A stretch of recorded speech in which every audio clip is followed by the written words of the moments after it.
Prices are a major concern for many Nigerians, with inflation and other economic factors driving up the cost of staple foods such as rice. However, there is some good news on the horizon, as recent reports suggest that the prices of staple foods, particularly rice, are declining. According to a market survey carried out by the Federal Competition and Consumer Protection Commission, a bag of 50 kilograms of local parboiled rice declined by almost 20%. That's about 19% from 84,000 in February to 60,000 in March. This is despite the surge in food inflation rate hitting about 40% year on year in March, marking an increase of 15.56% from 24.45% in March 2023. But what does this improved outlook mean for the economy and for the consumer who have been facing escalating costs for some time now? Let's get talking. I've been joined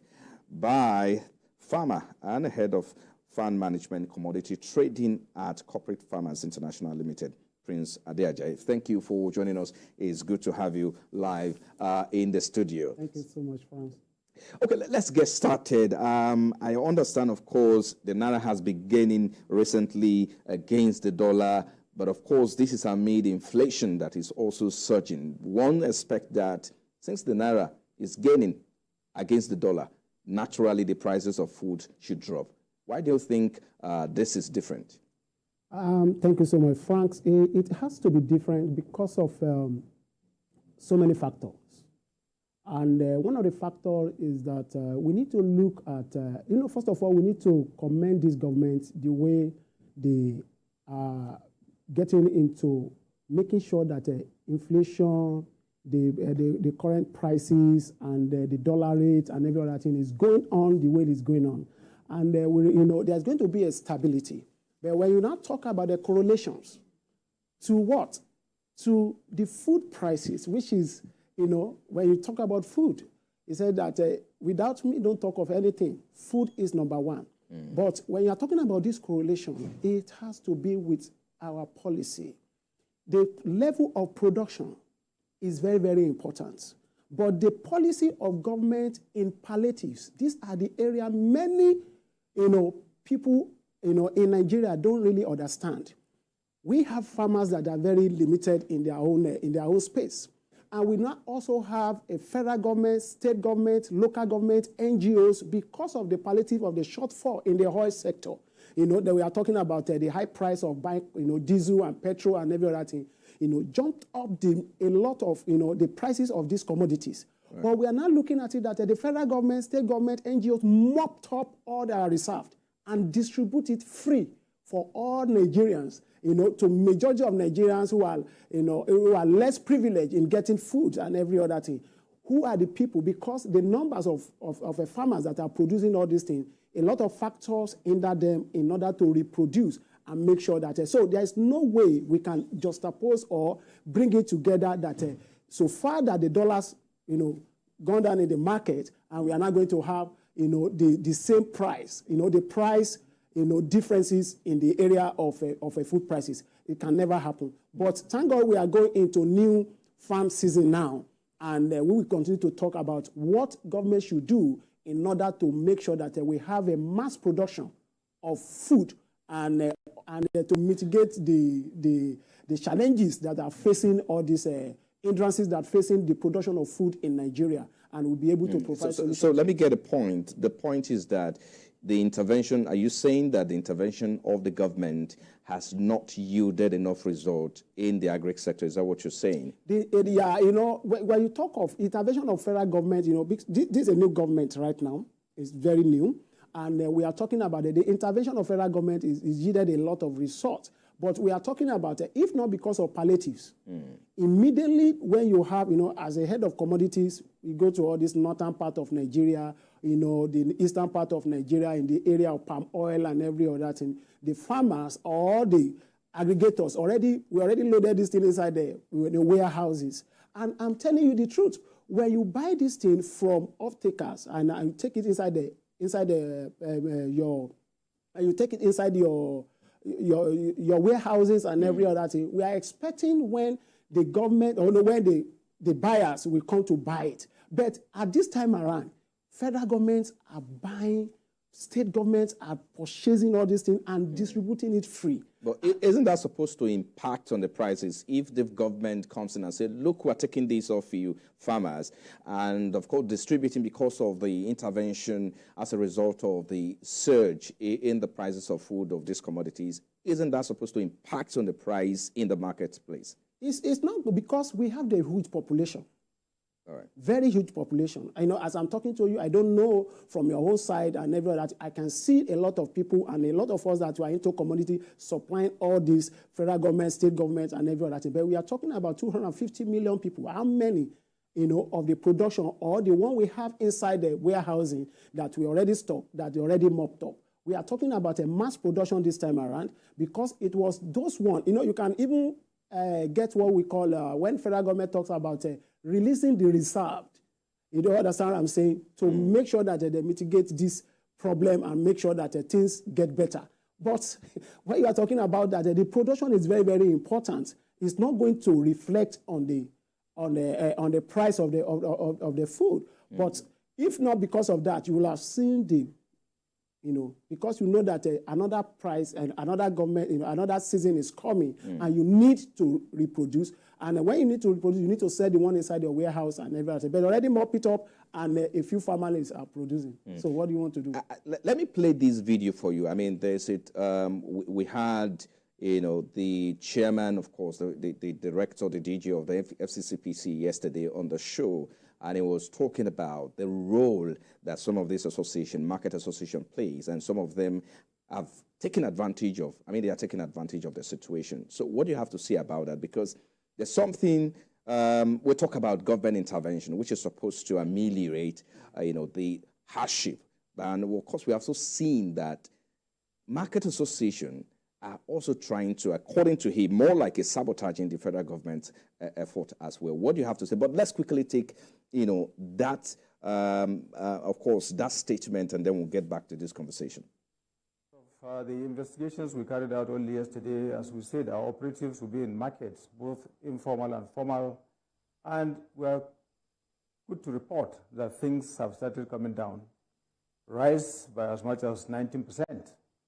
So this is good news, and we would continue to pursue that to ensure that the marketplace remains balanced and ensure that no practices that are against competition happen in the marketplace.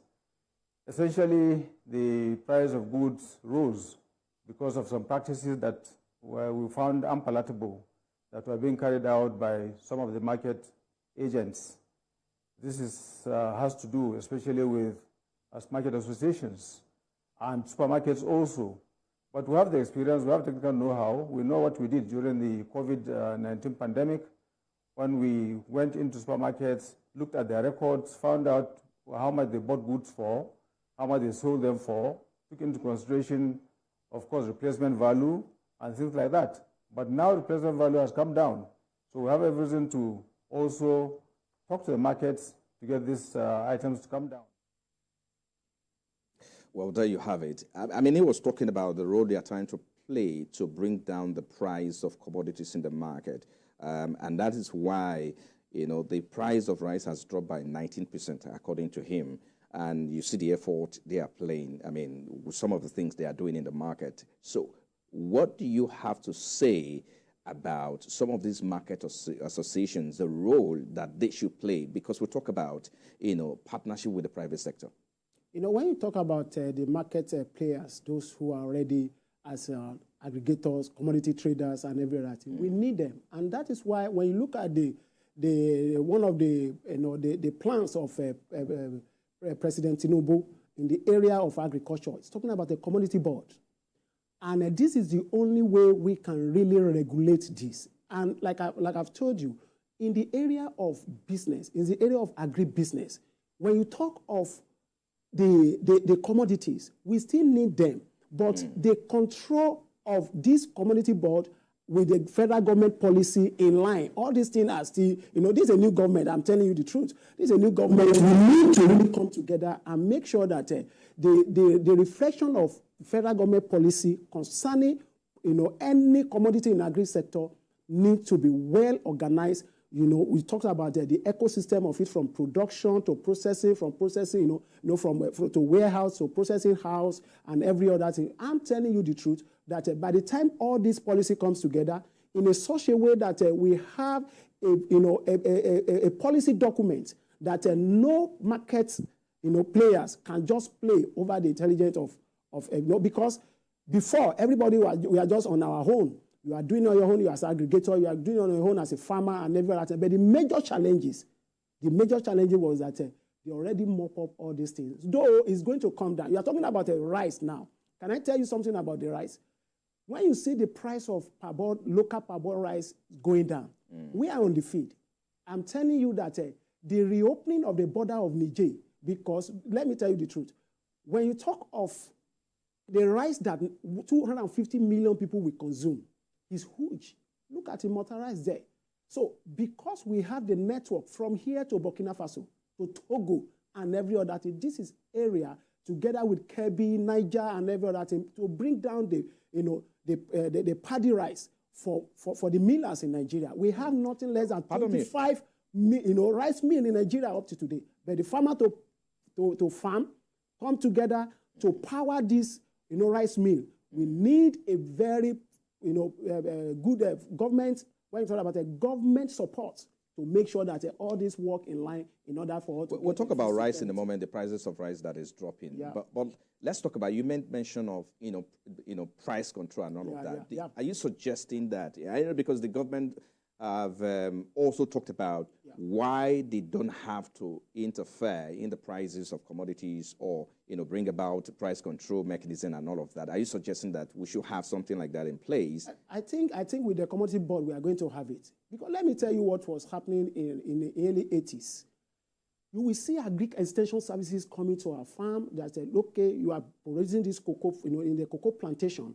The government of Western Nigeria, as at that time, will come to you and say, look, this is a month we are buying this cocoa base at this time, but they are the ones that are going to give you what we call your Gamale 20, your inputs. Do you understand what I'm saying? And every other thing to make sure. But these are the things that we are clamoring for and we are advocating for. That look, federal government need to supply, as the way we supply and distribute, palliatives, we should also distribute what we call inputs, seedlings and every other thing to all these farmers and make sure that we guide the security, because one of the challenges we are going to have is security. By the time we can, federal government can provide what we call seedlings, inputs for farmers and every other thing, they will be able to control the price. But you can't give what you don't have.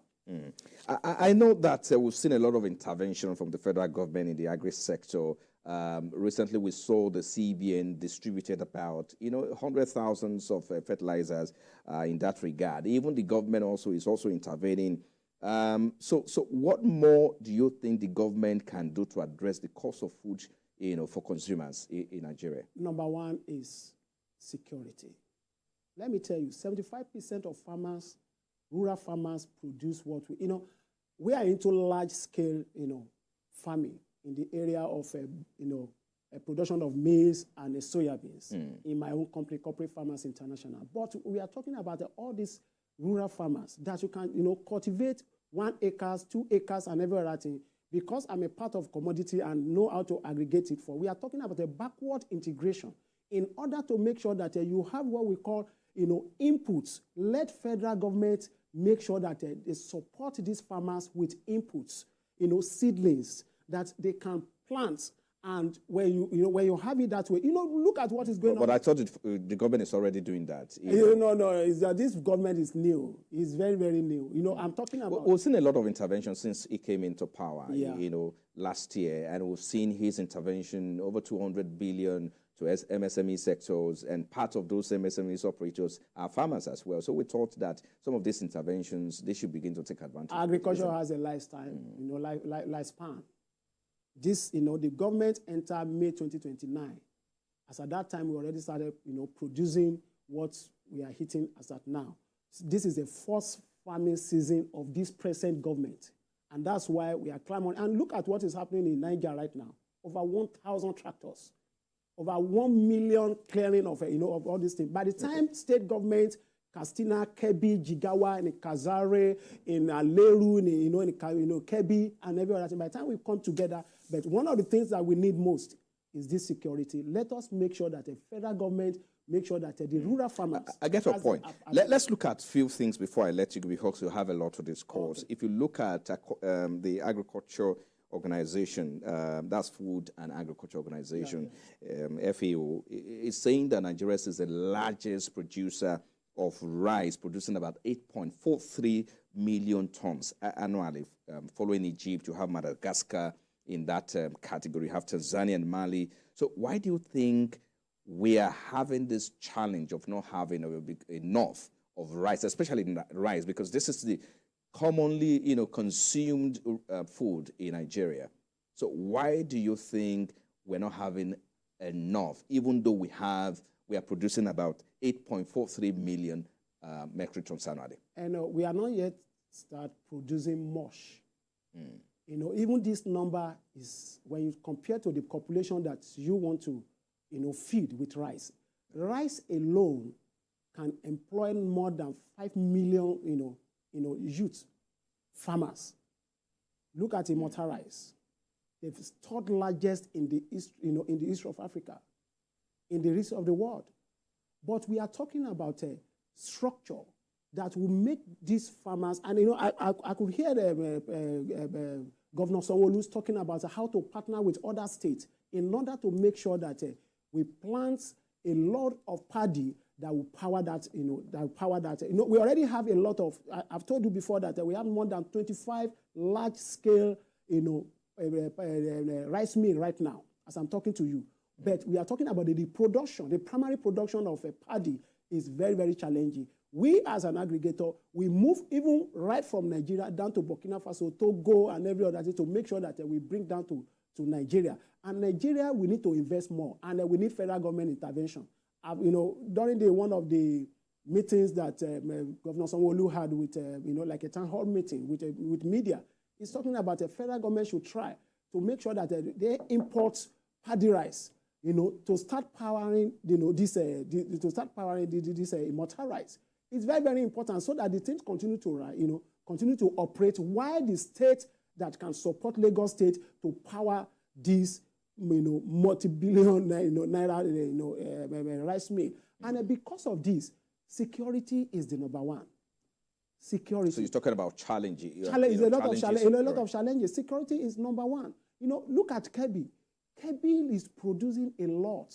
Niger, we have one, because we, from our own organization, Corporate Farmers International, we left nothing less than 300 hectares of land in Kanji, in Niger State, because of these bandits. So all these things are hindrances that made sure that Nigeria has a lot of challenges. The question on the minds of every Nigerian now is that, what did we do to drop the price of, apart from of course, the effort of the FCCPC, in the marketplace, what did we do, to drop the price of rice that was selling for 84,000 to about 64,000 in March? That is one. And again, is the option of importation? I know the federal government, the president did talk about there is no option of importation right now. But if you look at last year, the CBN lifted the foreign exchange restriction it placed on some, imported goods. Specifically, rice is part of those, imported goods. So let's talk about, is importation the solution now to meet up with the demand? Because there is a demand, but we don't have what it takes to meet up that demand. It has to go in two ways. Number one, importation, not of ready-made rice. We are talking about parboiled rice. We are talking about the paddy rice. All right. Importation of paddy rice to power this more than 25, rice mill, mega rice mill.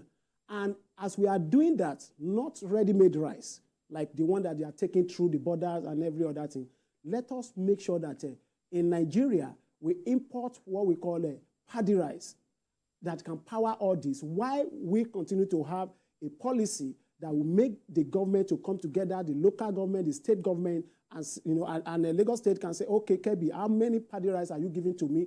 1 million metric tons. Niger, how many are you giving to me? I have what we call a very mega, rice mill and every other thing. As we are doing that, it will not allow the investment, line fallow in those, in that area. That is, is a very good strategy, and it's going to make sure that we have enough rice and we give it more advocacy and carry government, people along that this is what we are doing and every other thing. That was why I made mention about what we call, agric extension services. Let people know what you are doing in your policy that will make them to, to follow what you are doing. But if you just leave them in the imbido, you are just on your own. So that is why we need, in order to cushion this effect, we need paddy rice urgently.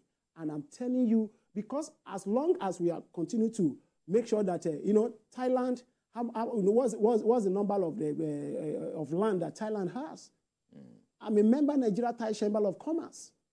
In 2008, we opened the Thailand embassy in Lagos and in Abuja. Because of what? Because Nigeria is the only country that can compete with Thailand. So what are we benefiting from Thailand at the moment? Is it that we're importing from there? We are still importing. What are we exchanging? What kind of value are we exchanging? Well, one of the value that we are trying to come together now, because this is a government, let me tell you the truth. The truth is that everybody, we are just working in silos. Everybody was just doing their own. And that's why the policy of commodity board is very, very important. It works before, and it's still going to work. And that's why we are following the president of Nigeria to make sure that, look, this policy is very, very important. This is area where we can make sure that the government of, the government of the day have the faces of all the stakeholders in this board. And look at Ibadan, where you're talking about cocoa board, what are they calling it? That skyscraper, Because of cocoa board, as at that time, we can still do it. Look at Lagos Community and Future Exchange. Look at what FX are doing. Let us mop them together. Make sure that this policy works. And when it's continuing to work, we need to carry them along. Agriculture is not something you can do alone. Okay. Let's try to wrap it up now, Prince Ajayi. So looking ahead, what are the key priorities for addressing the challenges facing the agriculture sector and improving food security? I know you play in this sector. Give us first-hand information. What's going on there? What are the 1, 2, 3, 4 things we need to prioritize? You said this government just started. So what do you think the government needs to prioritize in addressing to ensure that we improve security in Nigeria as we wrap up now? Number one, data collection. A verifiable data collection of all the farmers. Not farmers alone, the ecosystem. Like I've told you, from production to warehousing, to processing, and to the distributions. The logistics, very, very important. Number two, prioritize what we call the security. A lot of farmers, smallholder farmers in Nigeria, they are producing a lot, but because of this, insecurity in Nigeria is very, very, germane. But I know that this new government is doing a lot of things to make sure that the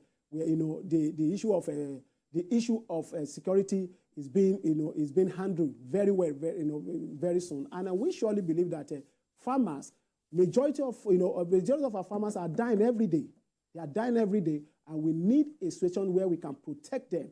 And we need political economy, the political will of this, because when you talk about our food now, is also international driven. We lost a lot of our seedlings and every other thing. The research institute that can produce a seedling that we can eat a very good, production of our food.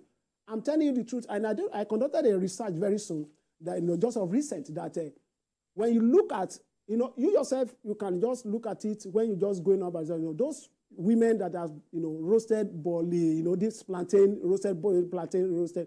Go and look at the level of plantain that the farmers are producing now. Very, very small, because they already eroded our own indigenous plantain, and they are replacing it with what we call, hybrid. And hybrid is causing a lot of things, because in olden days, if you are 15 years old, you can't carry a lot, a bunch of plantain from farm to the other. But now it's just small like this. So a lot of things, don't let, all our institute, federal government need to support them so that they don't recolonize our food. It's very, very important. It's not of the things that we continue to discuss, and institution, federal Ministry of Agriculture, Federal University of Agriculture, every other thing. We need to come together. And we are talking about the chairman of agriculture in Senate to make a good policy and a document that can protect the production, the processing, even for export. These are the things that we need in order to take agriculture to next level as our mainstream economy, not oil. A lot of things are there. If I'm continuing to call about cassava today, what we can get from cassava production alone is huge. All right. Well, a farmer and co-founder, head of fund management and commodity trading at Corporate Farmers International Limited, Prince Adeajayi. Thank you for coming on the program. We appreciate your time. Have a great day. Thank you.